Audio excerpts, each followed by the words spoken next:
하나님 말씀 로마서 8장 13절부터 14절 말씀까지. 로마서 8장 13절부터 14절.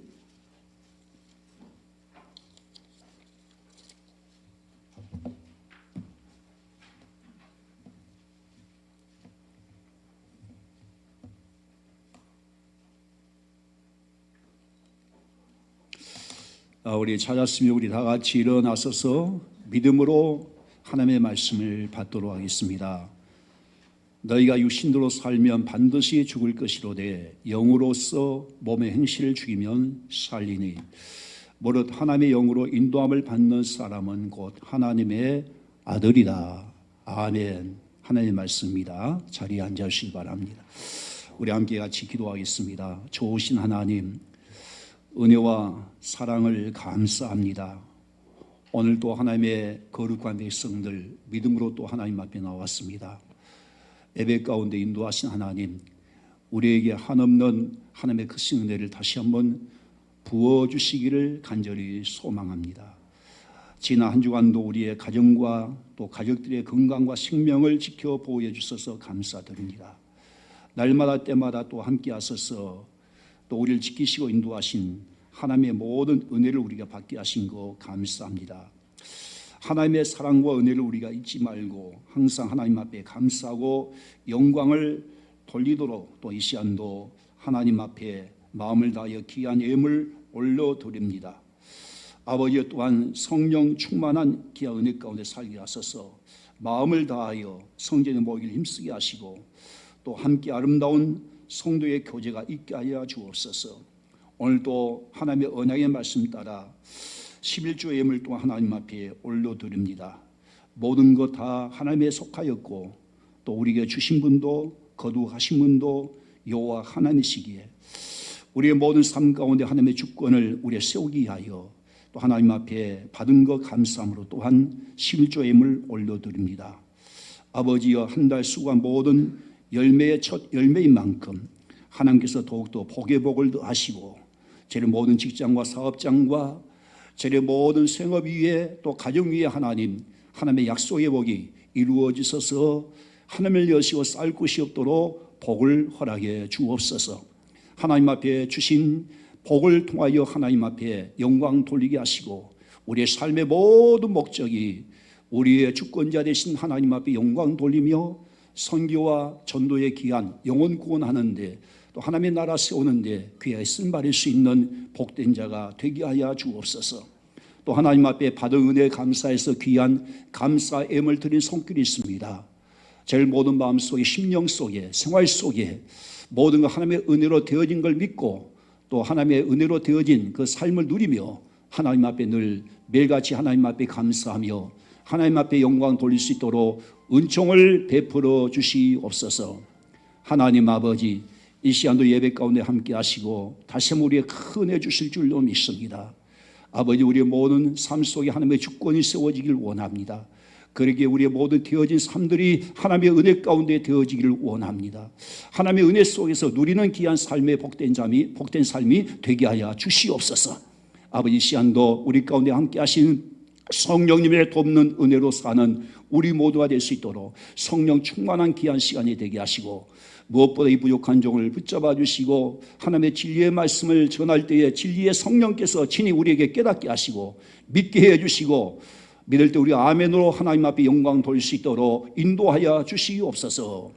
예수님의 이름으로 간절히 축복하며 기도하옵나이다. 아멘. 따라서 합니다.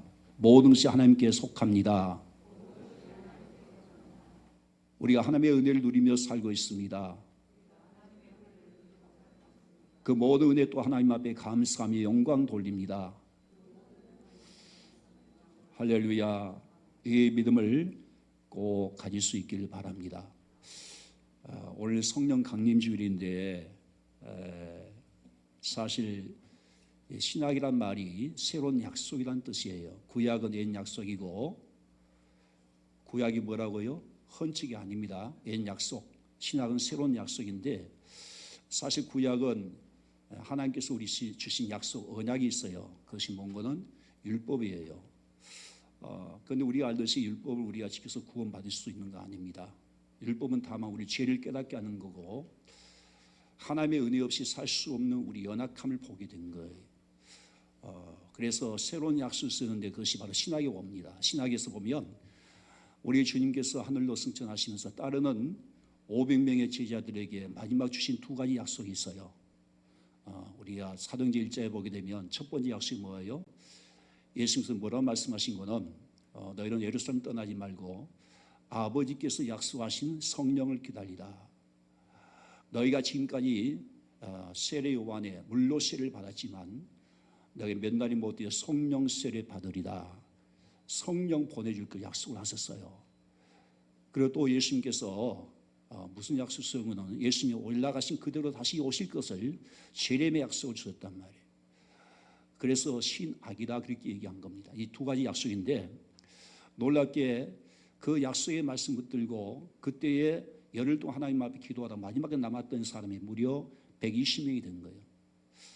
500명 중에서 120명만 끝까지 그 약속 붙들고 그래 모여 전혀 기도에 힘쓰다가 우리 사도행전 2장에 보게 되면 오순절 날 성령을 받게 된 줄 믿습니다. 갑자기 막 바람이 휘 불고 말이죠. 성령의 바람이 불고 그 모였던 곳에 성령이 가득하게 임하게 된 거예요. 그리고 모인 그 120명의 각자 머리 위에 불같이 혀처럼 갈라진 불같은 성령이 각자 임하게 된 거예요. 그래서 성령을 받게 되고 그들이 심령이 뜨거워지고 놀랍게 그들은 그때 성령의 말하게 하심에 따라서 방언기도가 터지고 그리고 그래서 거기서 이제 교회가 세워지게 된 거예요.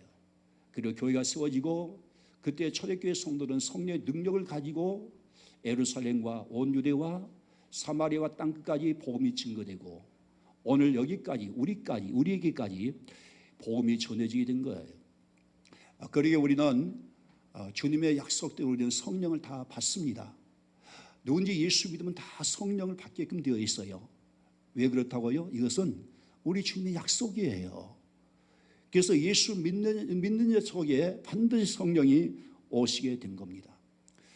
만약 우리 예수 믿지 않았다면 성령은 우리가 받을 수 없는 거고 예수 믿지 않으면 성령 우리 안에 없기 때문에 우리는 성령이 계신 것도 알지 못하는 거예요.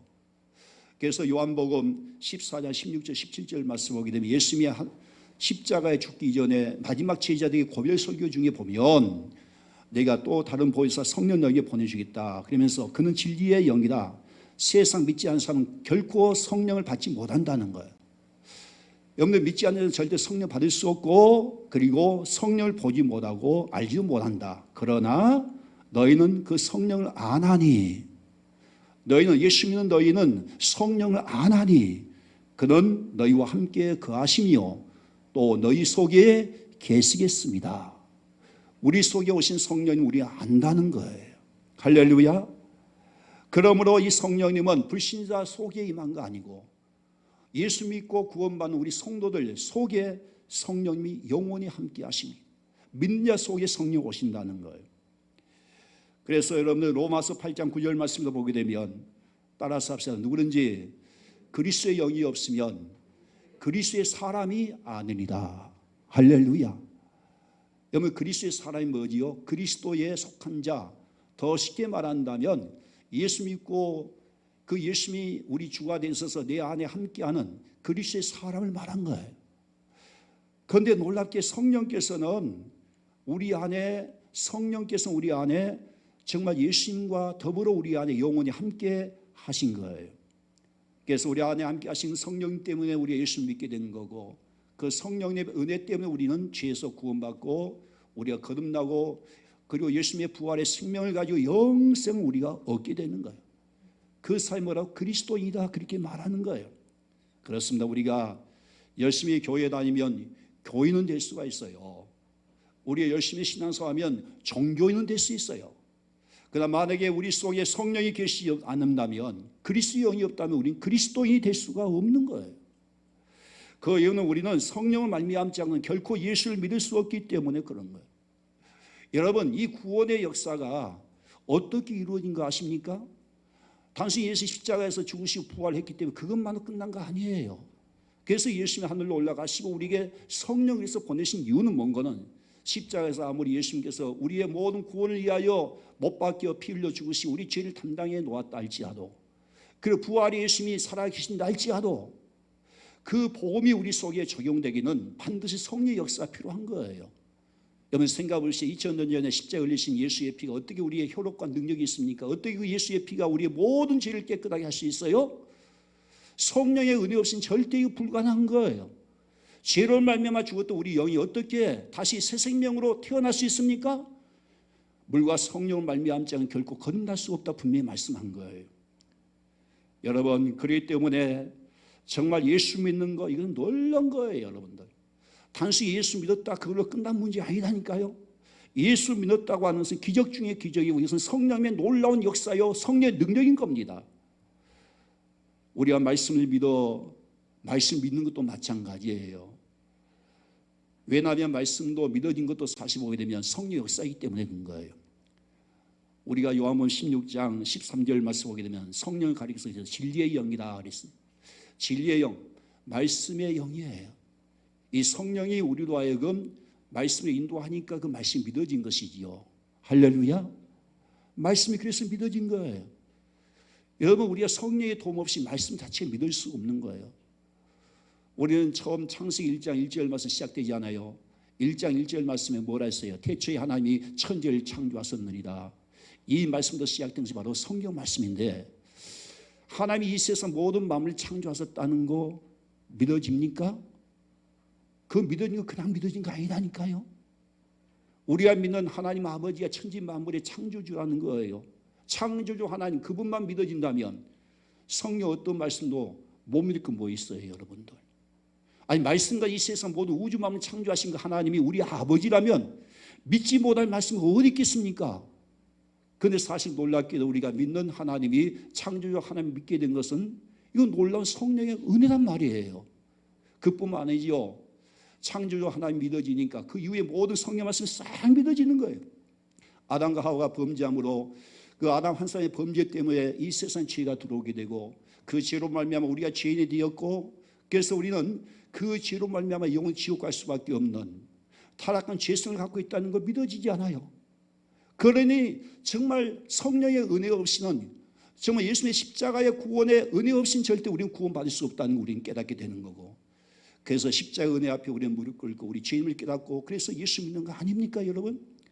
그것뿐만 아니죠. 예수님이 부활하셨고 놀랍게 성령을 통하여 우리 안에 주님께서 함께 하시잖아요. 그 믿어진 것도 바로 성령의 역사예요.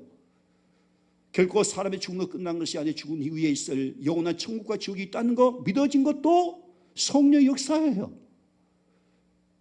이거 얼마나 놀라운 겁니까 여러분들. 특별히 암 고침받고 죽은 자 살아나고 이것만 기적이에요 여러분들. 내가 말씀이 믿어진 것이 기적 중에 기적이에요. 절대 우리가 예수 믿고자 해서 믿어진 사 한 사람도 없습니다. 어떻게 성령 말씀이 믿어진 겁니까? 오직 우리 안에 함께 하신 성령님의 은혜입니다. 그분이 우리와 이거 말씀을 믿게 하시고 그 말씀을 듣게 하시고 그 말씀을 통하여 깨닫게 하시고 그 말씀을 통해서 우리 은혜 받게 하시고 그 말씀으로 살아가게 하신 분이 바로 성령의 역사예요. 지금 여러분이 예배관에 나와서 말씀을 듣는 줄 마찬가지예요. 믿음은 들으면서 난다고 했으니 말씀 다 듣는다고 해서 믿음이 생깁니까? 아니에요 여러분들. 말씀 다 듣고도 다 믿음이 생긴 거 아니에요. 그런데 그 말씀을 믿게 하신 분이 성령이기 때문에 믿고 믿음이 말씀을 듣고 믿음이 생기는 것은 100% 성령의 역사예요. 말씀을 듣고 깨닫게 된 것도 성령의 역사고 그 말씀 앞에 내 가슴을 치며 하나님 앞에 통회하며 하나님 앞에 회개하는 것도 내 안에 계신 성령의 탄식이요 성령님의 회개의 역사요. 그래서 내가 새롭게 변화된 것도 다 성령의 역사예요. 할렐루야. 그러니까 말씀을 들을 때 믿어지면은 그래서 아멘 해야 된 거예요. 아멘을 아무나 한 거 아니에요. 믿어지니까 아멘이고 아멘 할 때 이것이 하나님께 영광 돌리는 것이지. 믿어지지 않으면 아멘 나옵니까 여러분들? 입 딱 다물고 속 아니지 못 믿겠어. 그런 것이죠. 진짜 믿는 자는요 말씀 믿어지면 될 줄 믿고 하나님 앞에 아멘 하는 겁니다. 그래도 아멘 안 하면 나는 어쩔 수 없어요. 방법이 없어요. 성령님께 구할 수 있길 바라요. 믿어진 모든 것이 성령님의 은혜인 줄로 믿습니다. 할렐루야. 더 놀라운 것은 말이죠. 예수님이 내 주가 되신 걸 믿어진 것도 성령님의 은혜예요. 너무나 감사한 것은요, 예수님이 내 안에 오셔서 그분이 내 주인 되신다는 거, 성령 말씀 분명히 말씀하지 않아요. 그 예수를 마음에 믿고 영접하게 되면 하나님의 자녀가 된 것을 썼으니, 따라서 믿고 영접하면, 믿음이 뭐라고요? 영접할 때에 그러면 우리 예수님께서 내 안에 분명히 주님이 계신단 말이에요. 그분이 우리 삶의 중심에, 내 마음 중심에 그분이 주인 되신다는 거예요.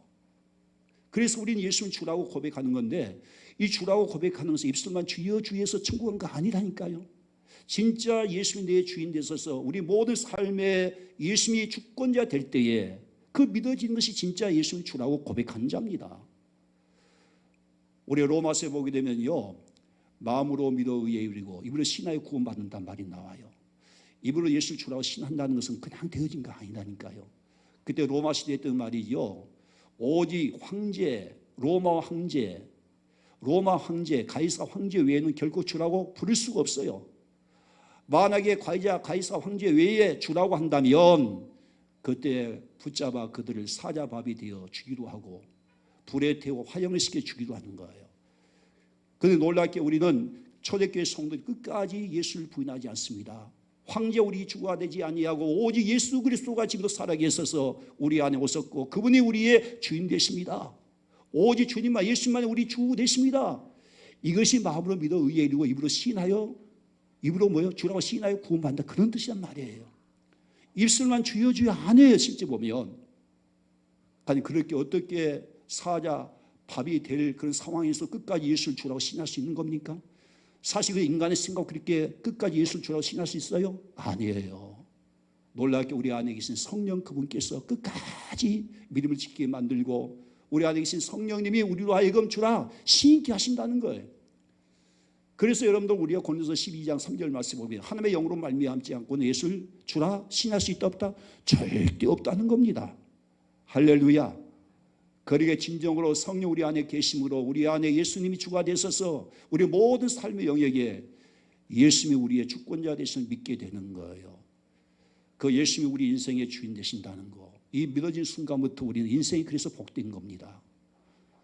심지어 사망의 음침한 골짜기에 다닐지라도 회의를 두려워하지 않습니다. 왜? 그분이 우리의 목자예요. 그분이 인생의 그분이 우리 주인이시니까. 내일에 대해서 우리 염려 안 돼요. 왜? 내일 우리 모든 인생의 문제는 사실 우리 인생의 주 되신 주님의 문제지 내 문제가 아니에요. 그것이 바로 예수님이 우리 주 되신 믿는 거예요. 그래서 예수님은 분명히 말씀하시기를 염려하지 말라는 거예요. 무엇을 먹을까 무엇을 마실까 염려하지 말라. 이 모든 이방인들이 구하는 것이다. 너희는 천부 하늘 천지 만물 창조하신 하나님 너희 아버지가 아니시냐. 그러면 너희 내일은 염려하지 말고 한낱 괴로운 그날에 족하니라 그랬어요. 우리는 내일에 대한 염려할 거 없어요. 왜? 내일의 모든 앞날의 문제는 내 인생의 주인 되신 주님의 문제지 내 문제가 아니에요. 그렇게 살 때 그 인생이 얼마나 행복하겠어요. 할렐루야. 그래서 저는 지금 복음 능력학교 그래서 한 겁니다. 복음의 능력 그거예요. 여러분들 많은 사람들이 예수를 주라고 믿으면서 주 안에서 누리지 못하는 거 있지 않아요. 다 자기가 주인 되어 자기가 걱정 염려 사는 거예요. 지금 보면 그리 무슨 예수 안에서 행복합니까? 도리어 예수 믿는 짐이 된다는 사람은 너무 많이 있는 거예요. 여러분 진짜 예수님이 우리 주 되시고 주님의 주권이 우리 가운데 세워져 봐요.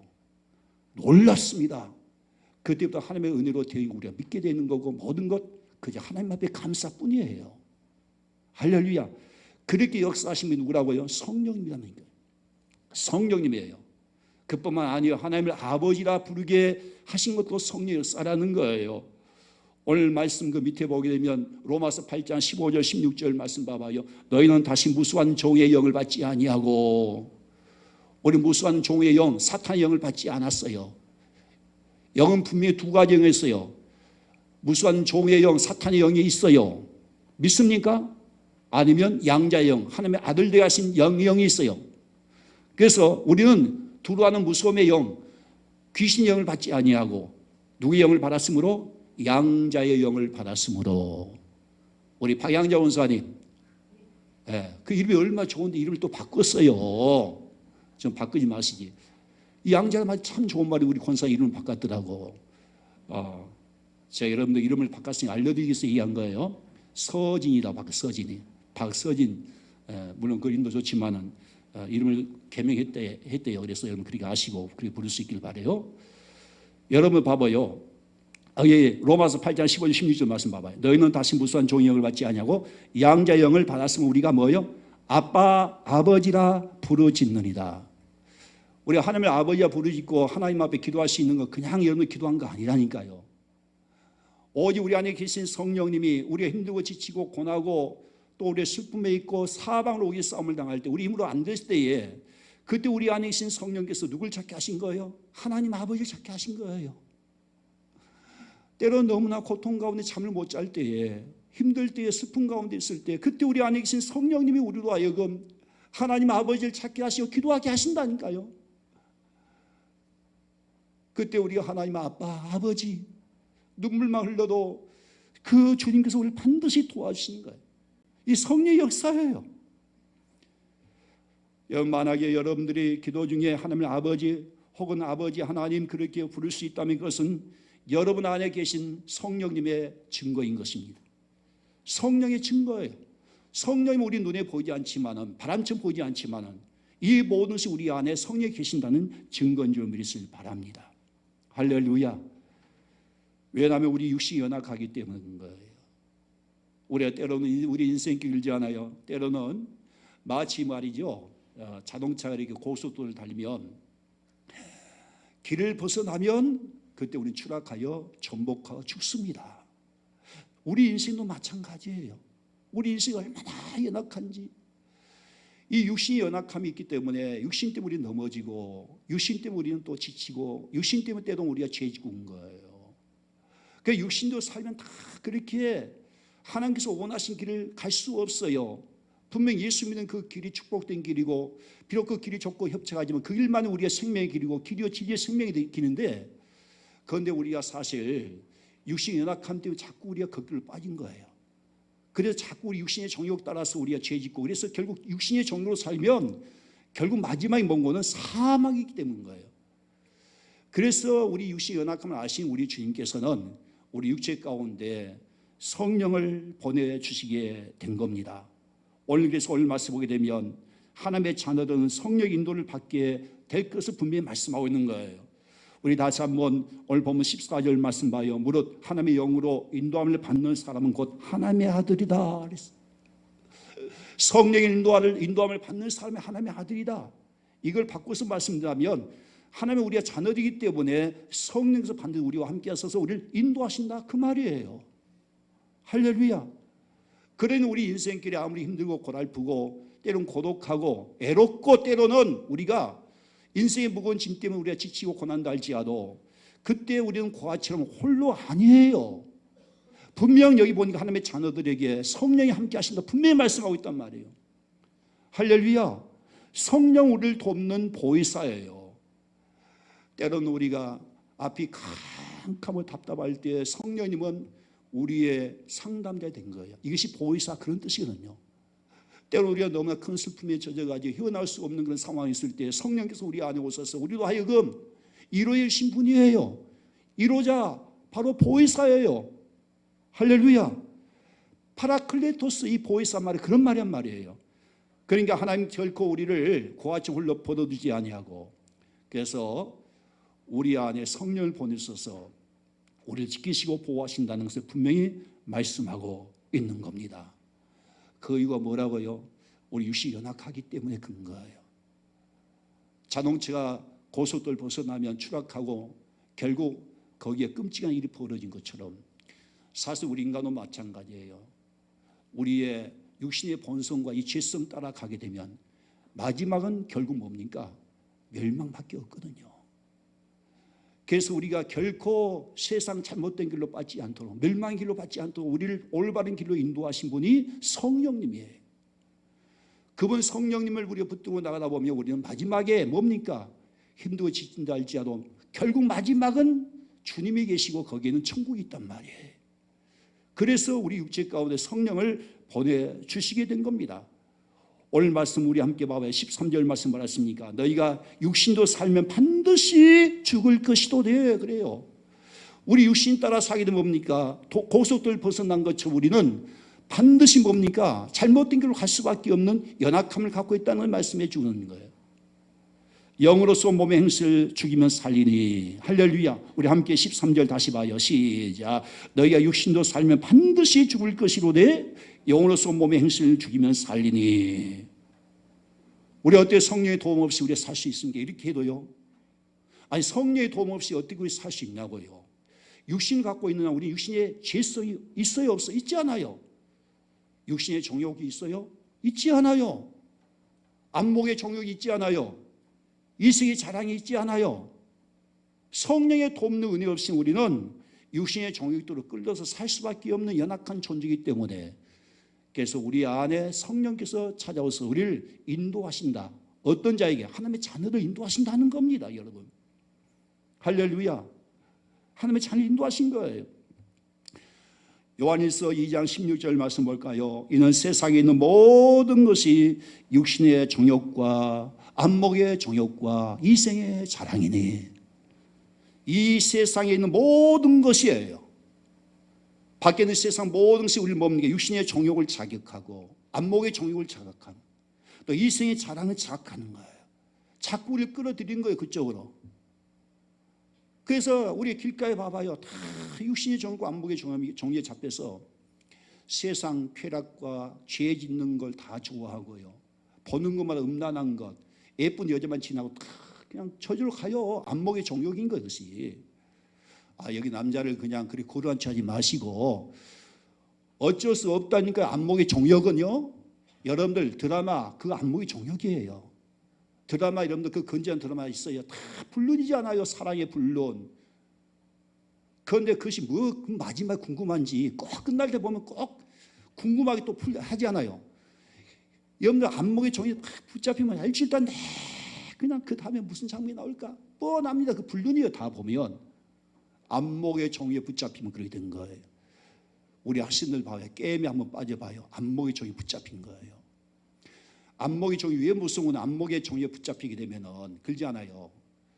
맨날 구경하는 거 좋아하지 않아요. 좋은 데 찾아가고, 음식도 집에서 먹으면 간단할 걸 그렇게 뭐 이렇게 맛있는 데 찾아가는지 모르겠어요. 다 음식 그건데 더 맛있는 곳에 뭐 찾아가고,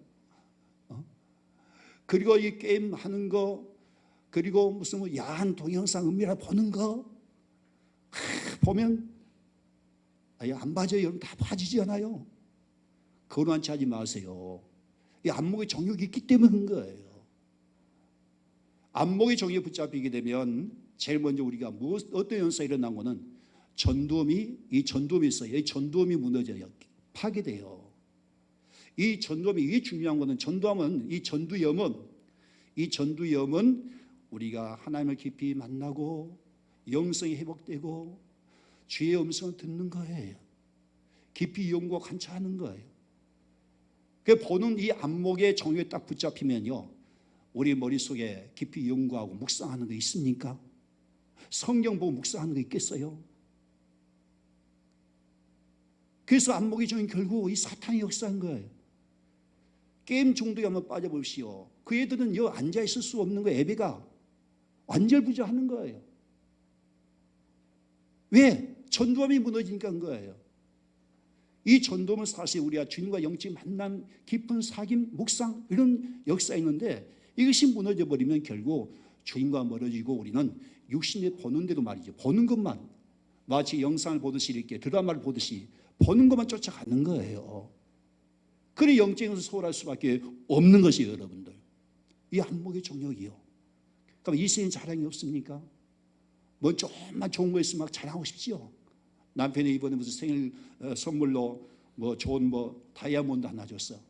이걸 자랑하고 싶어서 견딜 수가 없는 거예요. 친구들이 모여가지고 나는 그렇게 원하지 않았는데 꼭 내 남편은 내가 원하지 않으면 꼭 사준다고 그러면서 또 은근히 또 자랑하고 말이죠.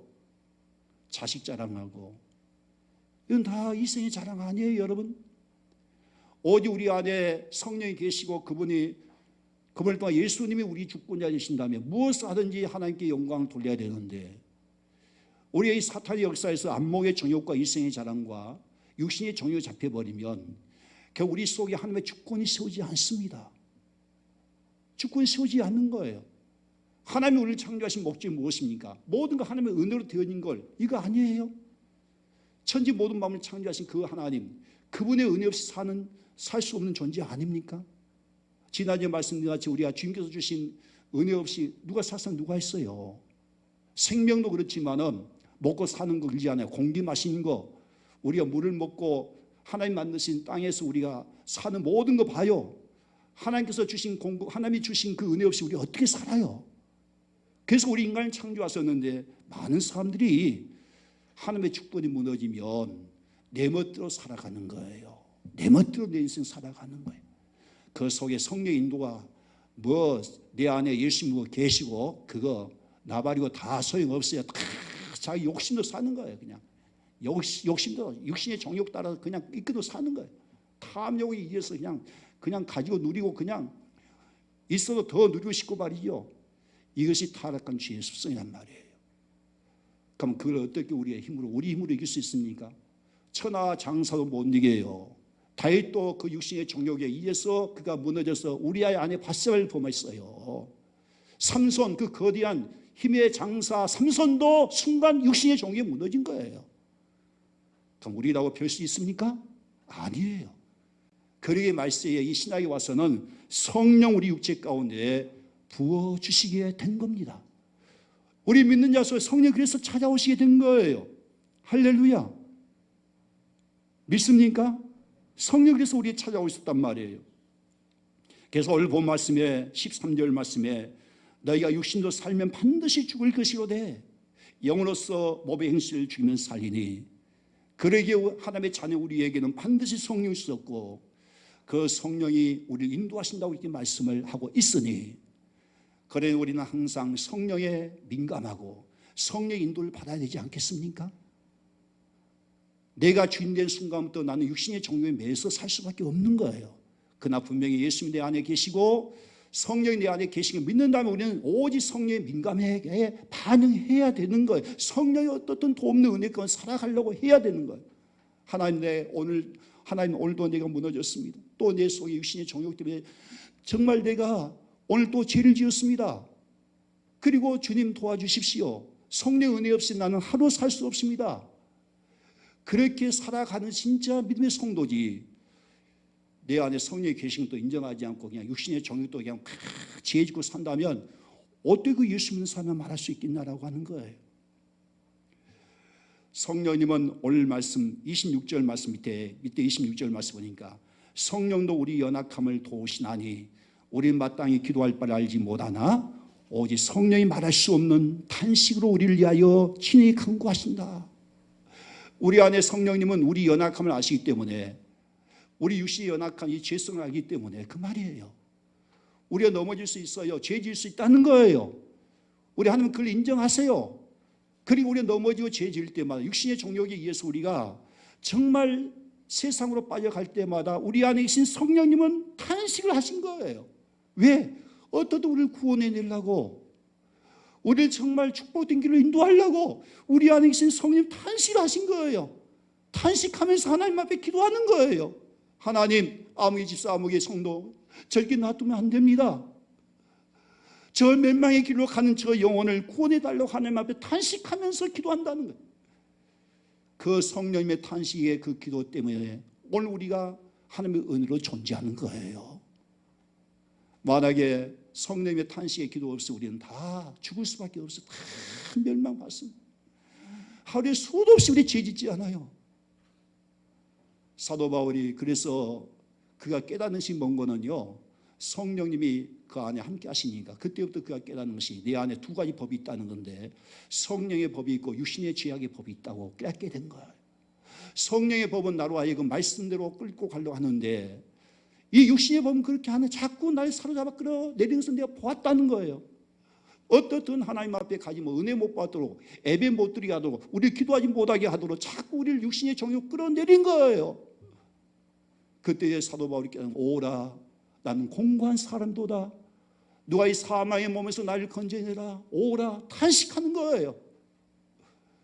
그래요. 왜 사도 바울이 탄식하는지 아시죠? 그 속에 함께 하신 성령이 그렇게 역사하신 거예요. 성령이 우리 육신이 연약함을 아시고 탄식하신 거예요. 탄식함으로 사도 바울은 하나님의 은혜를 바라보게 된 겁니다. 아, 그렇구나.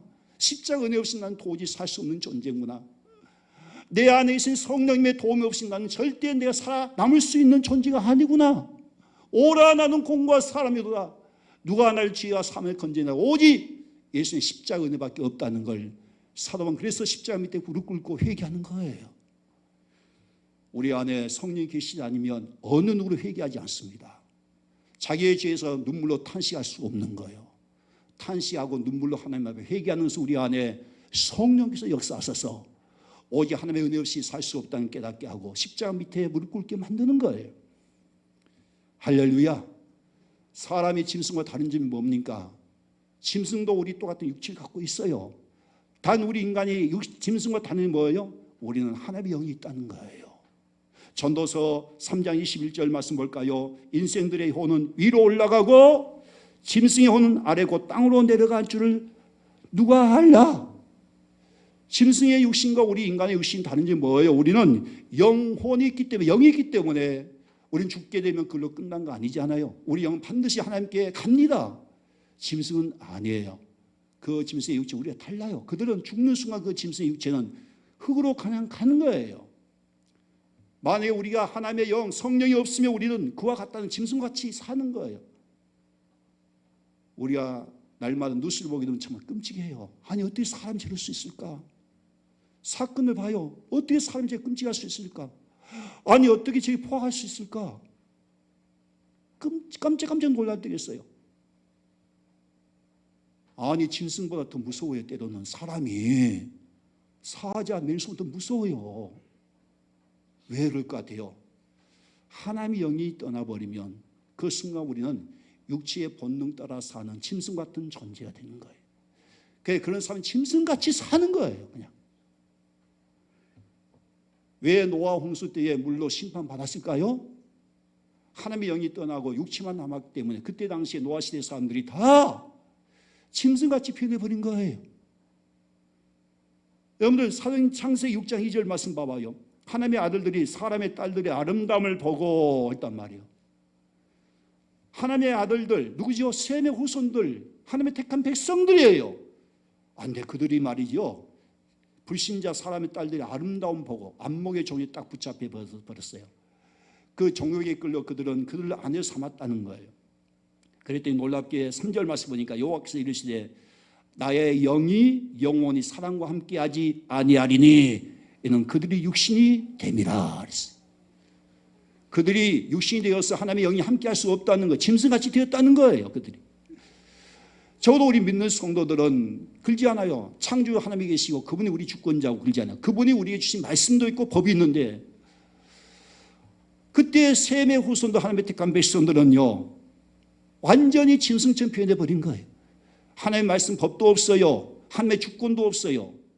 오직 육신의 정욕과 안목의 정욕, 이생의 자랑, 죄의 본성 따라서 그들은 끌려 사는 거예요. 그러니 하나님의 영이 떠나버리고 만 거예요. 결국 어떻게 되었어요? 6장 5절 말씀 보니까 여호와께서 사람의 죄악이 세상에 가득함과 그 마음으로 생각하는 모든 계획이 항상 악할 뿐이다. 하나님의 영이 떠나버린 그 당시의 사람들이 어떻게 변했다고요?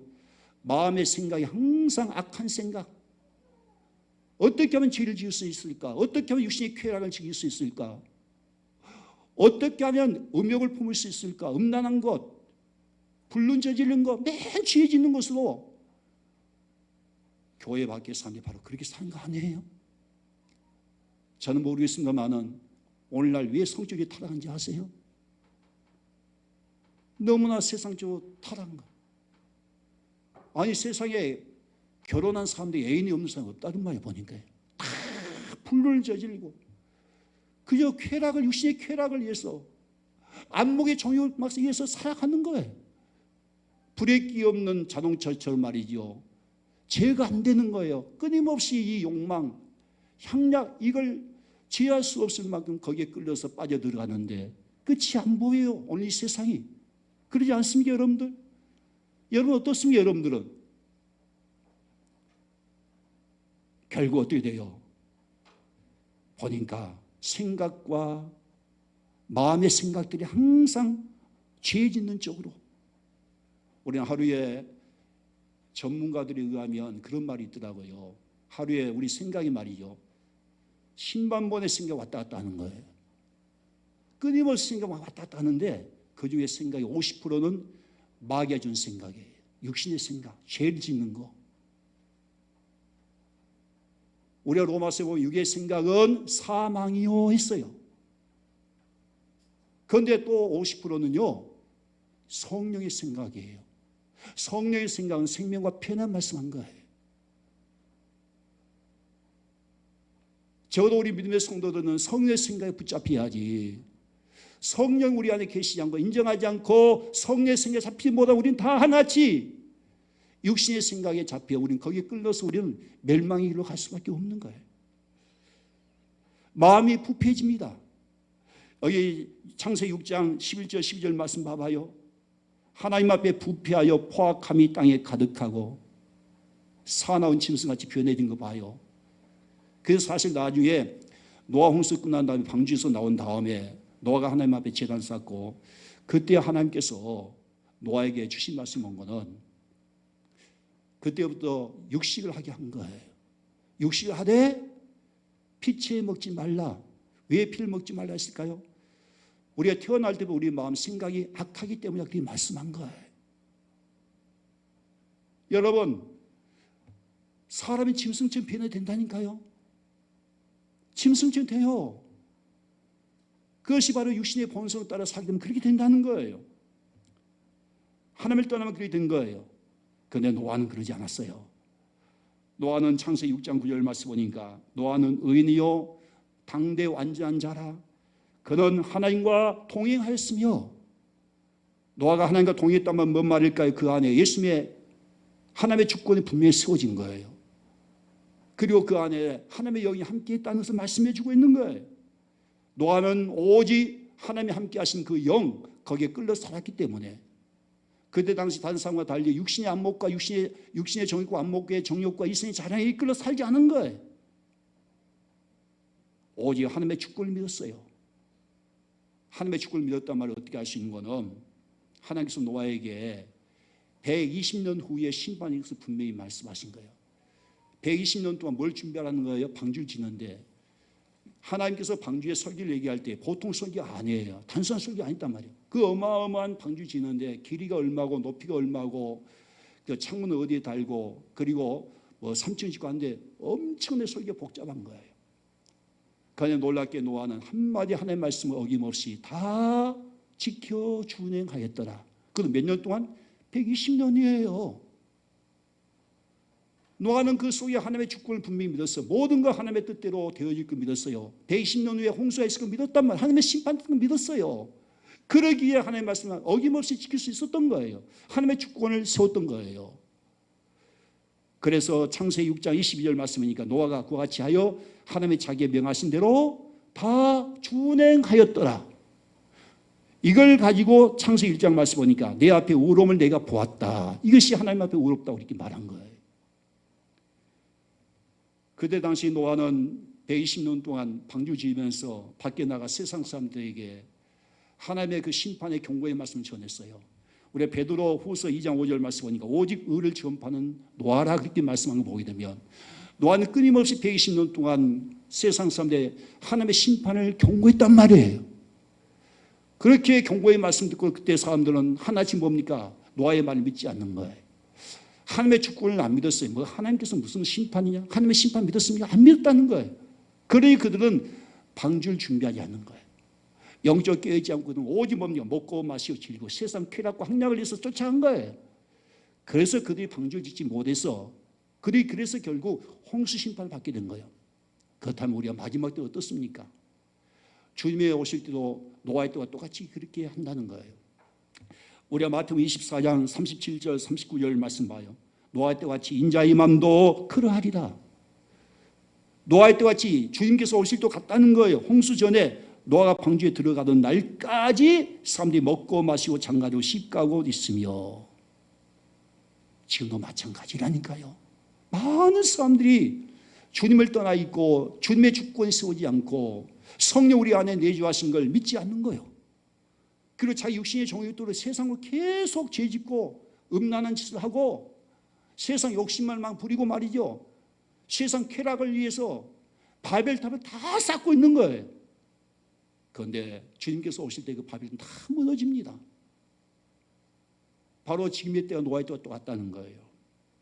39절 말씀에 온 홍수가 나서 그들 다 멸하기까지 깨닫지 못하였으니 인자의 임함도 이와 같으리라 그랬어요. 여러분들, 교회는 이 방주는 절대 교회가 아닙니다. 많은 분 착각하는 거예요. 무조건 교회에 있으면 다 구원받는다고요? 아니라니까요. 그때 당시에 셈의 후손 다 하나님의 택한 백성들이에요. 셈의 후손도 그렇게 많았지만은 누구만 방주에 들어갔습니까? 노아의 7 식구들만 방주에 들어간 거예요. 셈의 후손들 다 구원받았습니까? 아니에요. 그래서 방주는 교회가 아닙니다. 어떤 자만이 방주에 들어간 거예요? 하나님의 주권에 있어서 하나님의 말씀 믿고 홍수의 심판을 준비하고 방주 지었던 사람들, 준비하는 사람이에요. 지금도 마찬가지예요. 우리는 주님 죄를 준비해야 되는데 준비하는 건 다른 거 아니다니까요. 노아 시대와 지금 육신의 정욕과 안목의 정욕과 세상 쾌락과 음란한 것, 그걸 끊을 수 있는 방법은 우리 힘으로 안 된 겁니다. 그래서 우리 가운데 성령이 와 계신 건데 성령 충만한 것이 방주를 짓는 거예요. 우리 성령 충만에 방주를 지었어야 됩니다. 할렐루야. 성령 충만하지 않고는 절대 주님을 맞이할 수 없다는 거예요. 그래서 성경 다 보시오. 처음부터 마지막까지 우리는 마태복음 10장을 보게 되면 끝까지 이기는 자가 구원받는다. 끝까지 견딘 자가 구원받는다는 거예요. 요한계시록 구원도 마찬가지. 끝까지 이기는 자예요. 이기는 자가 구원받는 거예요. 왜 그럴까요? 이런 세상 육신의 쾌락, 세상 죄악 때문인 거예요.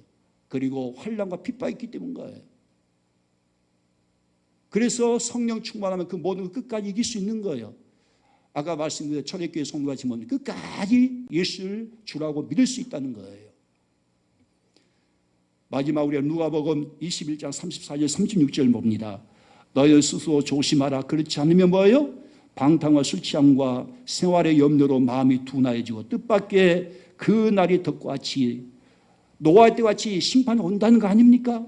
너에게 이 말이다. 그날 주님의 심판될 만한 그 온 지구상에 거하는 모든 사람의 이 말이다. 그러므로 너희는 장차 올 이 하나님의 심판을 등히 피하고 우리가 천국 가기에 인자 앞에 서도록 항상 따라서 기도하며 깨어 있으라 그랬어요. 기도할 때 우리 성령 충만한 거 아닙니까? 마태복음 25절 보게 되면 슬기로운 5처녀와 미련한 5처녀 나와요. 그 차이가 뭔지 아시죠? 슬기로운 5처녀는 등불도 준비했고 기름도 준비했어요. 미련한 5처녀는 뭐예요? 등불만 있는 거야. 기름이 떨어졌어요. 신랑이 예수님이 갑자기 오실 때 주님을 맞이하지 못한 거예요. 마지막 때 똑같은 거예요. 여러분, 노아의 때와 같이 육신의 정욕과 안목의 정욕과 세상 쾌락을 위해서 쫓아가는 사람 봐요. 주님을 맞이하지 못합니다. 그러니까 등불이 꺼지지 않는 것은 뭐예요? 오직 기름밖에 없는데 등불이 뭐죠? 믿음이란 말이에요. 우리의 믿음의 등불이 꺼지지 않고 항상 깨어있기 위해서 기도해야 된다는 거. 기도할 때 성령의 기름 준비하는 거예요. 성령 기름 준비할 때 우리는 분명 모든 몸의 행실을 죽일 수 있는 겁니다. 그리고 우리 가운데 성령이 함께 하신 은혜 가운데 우리 안에 또 주님이 주권이 된 우리 안에 예수님이 주 대신 주권이 세워짐으로 주님의 은혜 가운데 우리 살아가는 거예요. 사도 바울처럼 우리는 다 된 거 주님의 은혜입니다. 우리 주님의 은혜로 살길 원하십니까? 아니면 여러분들 그저 육신의 생각도 살길 원하십니까? 육신도 살면 반드시 망합니다. 주님의 은혜밖에 없어요. 그 주님의 은혜는 성령이 돕는 은혜예요. 성령 충만할 때 우리는 성령의 은혜 가운데 사는 거예요. 성령의 은혜 가운데 그때 우리의 모든 삶이 얼마나 풍성한 열매 맺겠습니까?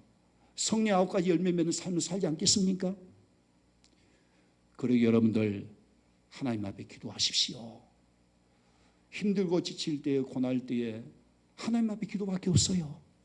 기도하면 우리 가운데 함께 성령 반드시 우리를 도와주십니다. 그리고 우리 성령님이 반드시 우리를 그 모든 그리스도 우리에게 역사하십니다. 구약의 믿음의 선조를 다 보시오. 그들이 가는 곳마다 힘들 때마다 제일 먼저 하나님 앞에 제단 쌓아요.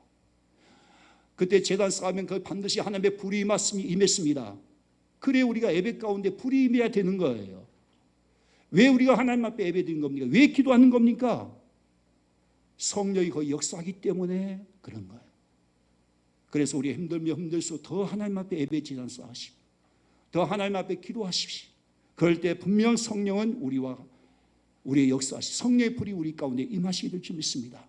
그 성령의 불과 성령의 능력 가지고 우리는 세상도 이기고 우리 모든 육신의 본성, 죄성을 다 이기고 항상 주 안에서 성령의 돕는 은혜 가운데 우리가 복된 삶을 살아갈 수 있기를 바랍니다. 할렐루야. 자, 우리 다 같이 찬송가